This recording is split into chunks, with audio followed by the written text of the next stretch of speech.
Rajasthan is a state in North India where history has taken many turns. It is where tales of the bravery of Rajput kings are etched. Where some of the finest forts, not just in India but in the world, still stand like rocks.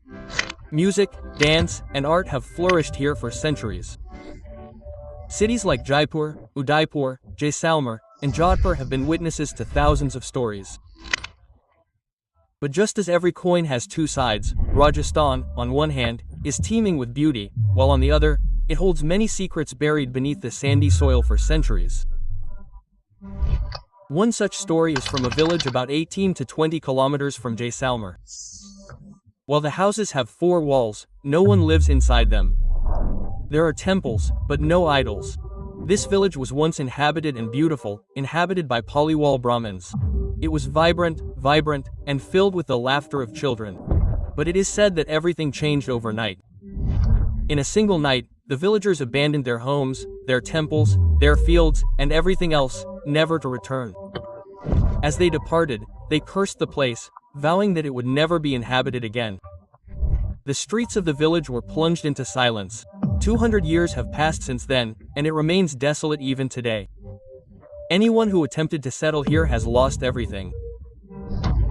This is the story of Kuldhara, considered India's most haunted village, where no one goes after sunset, where even the wind whispers silently. Where the stillness of the night often echoes with the sound of footsteps, the cries of women, and the shrieks of children. During the Middle Ages, thousands of Brahmin families lived in the Pali region of Marwar, about 350 kilometers from Jaisalmer. These Brahmins were called Paliwals because of their settlement in Pali. The Paliwal Brahmins were traders and had expanded their businesses across a vast area, making them quite wealthy. These people paid the highest taxes to the king, making them feared throughout the region. It is said that in 1268, the Rathore king Rao Siya, whose ancestors had been the kings of Kannauj, expanded his kingdom into Marwar. Although the Paliwals had no shortage of resources, they were constantly threatened by Muslim invaders attacking from the west. Therefore, they requested Rao Siya to protect them from these plunderers. Rao Singha promised to protect them, and whenever the Paliwals faced a crisis, he fought for their protection. However, in 1273, Rao Siya died fighting a battle. Following this, the entire Marwar region, including the Paliwal Brahmins, came under threat from Muslim invaders.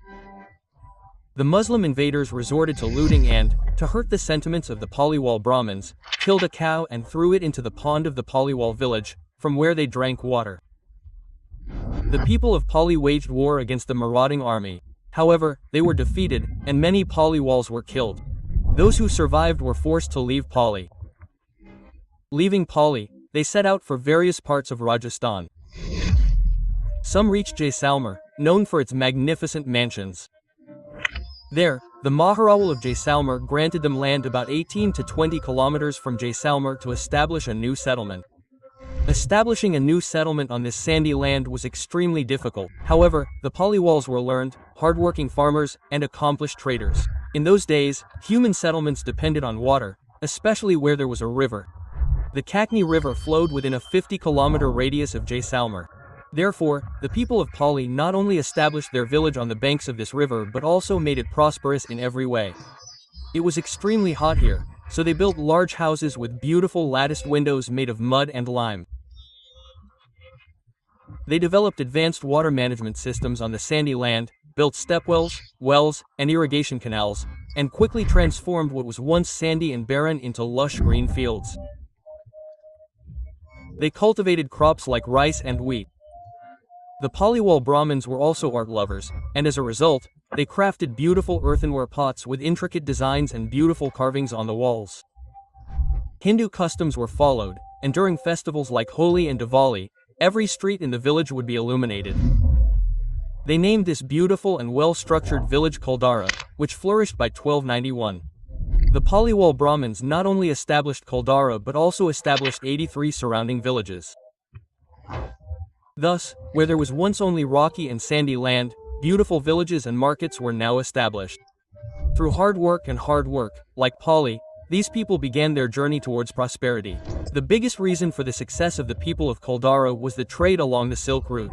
In those days, trade between present-day India, Pakistan, China, Iran, Afghanistan, and Central Asia passed through the Paliwal caravans. Spices, gold, gems, hose, ivory, and other precious goods passed through their caravans.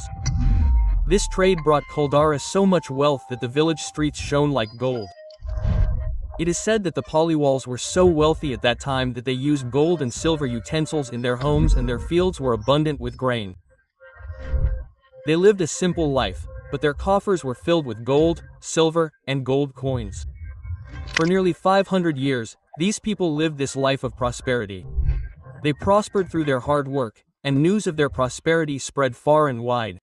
Meanwhile, around 1820, a major change occurred in the politics of Jaisalmer, and Maharawal Gaj Singh ascended the throne. He was a very naive king. For a long time, Salim Singh Mehta was the Dewan of this place, a powerful man. It is said that Maharawal Gaj was able to ascend the throne thanks to Dewan Salim Singh. Therefore, Salim Singh acted arbitrarily. He took over all the affairs of the state. He even had the keys to the treasury, leaving Maharawal Gaj Singh a mere puppet. The people of Kuldhara, like other Jaisalmer kings, had a good relationship with Maharawal Gaj Singh. He paid taxes on time and provided all possible assistance for the welfare of the state. It is said that he gifted a large amount of gold and silver to Maharawal Gaj Singh at his wedding, which earned him considerable respect within the royal family. However, Dewan Salim Singh, who held the most influence in the kingdom, always had a malicious eye on Kuldhara and the Paliwal Brahmins. He was an evil man who brutally oppressed the people and brutally collected taxes from every village. If someone failed to pay their taxes on time, he would publicly humiliate their families, confiscate their property, and imprison them.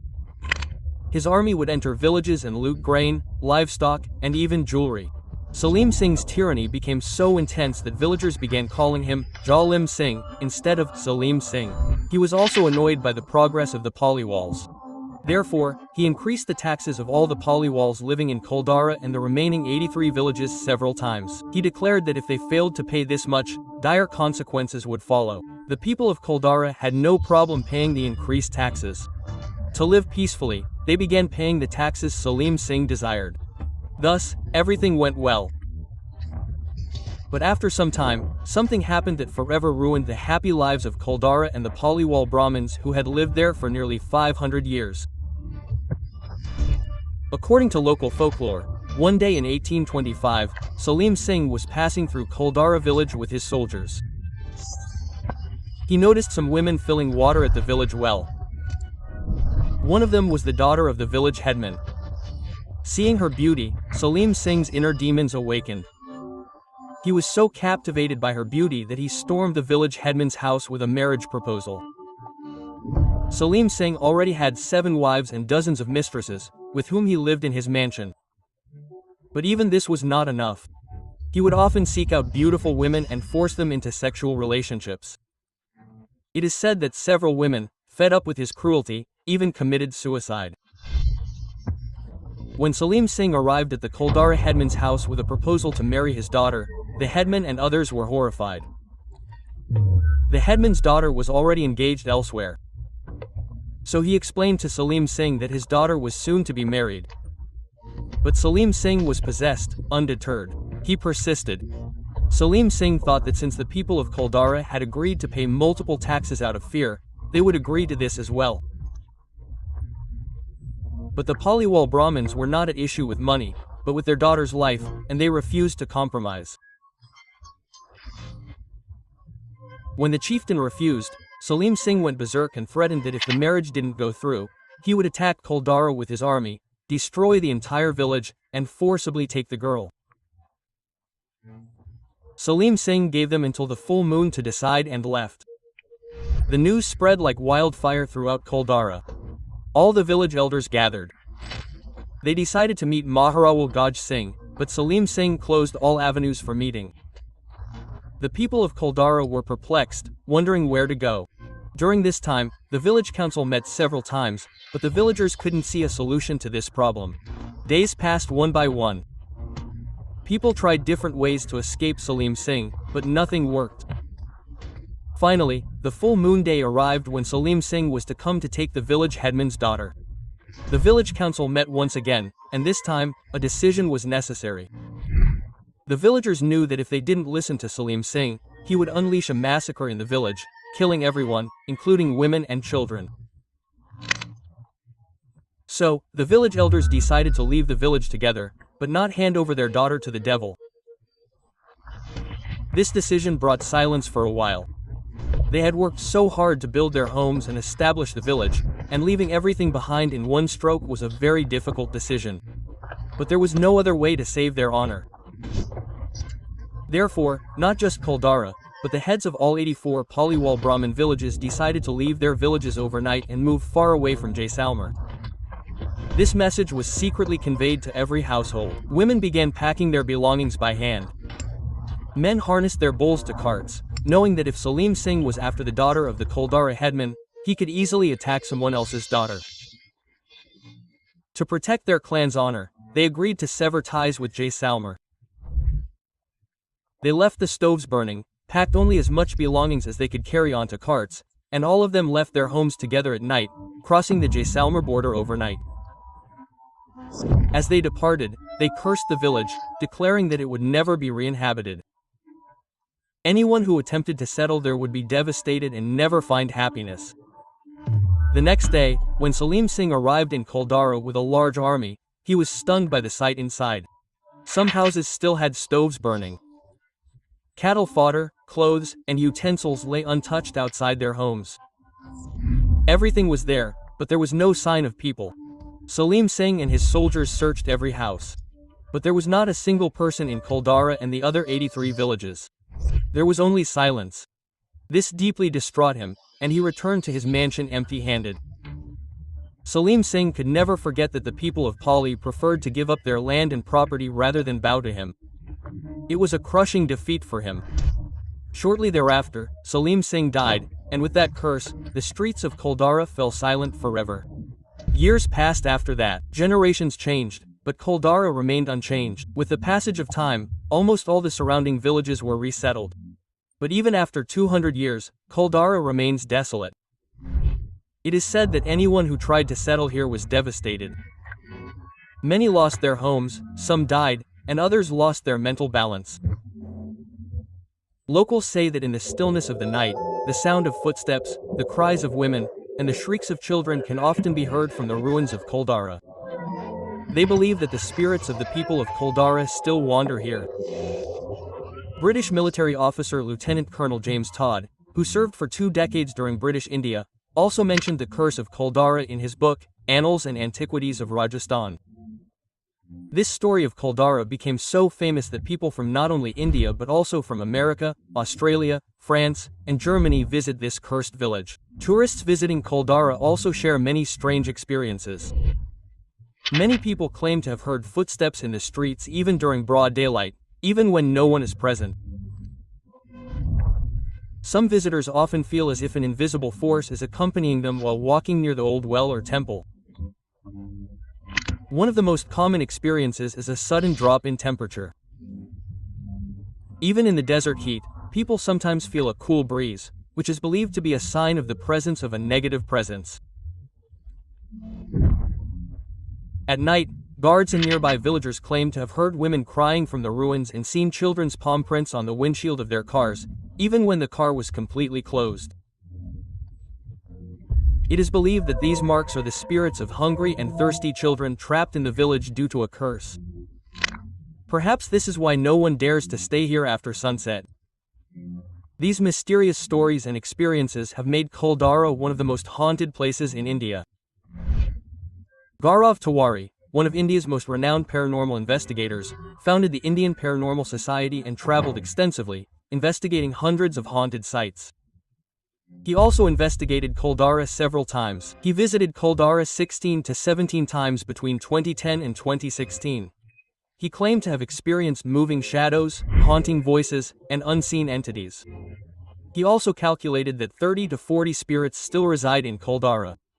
When he last visited Kuldhara in 2016, he installed cameras, EVP recorders, and spirit boxes. Everything was normal until evening, but as night fell, things took a turn. Cameras began exploding, batteries suddenly drained, and the mansion began to feel so cold, as if someone was present. Gaurav had said that something was secretly watching him in the mansion, and a week after that incident, on July 7, 2016, Gaurav Tiwari was mysteriously found dead in the bathroom of his own house.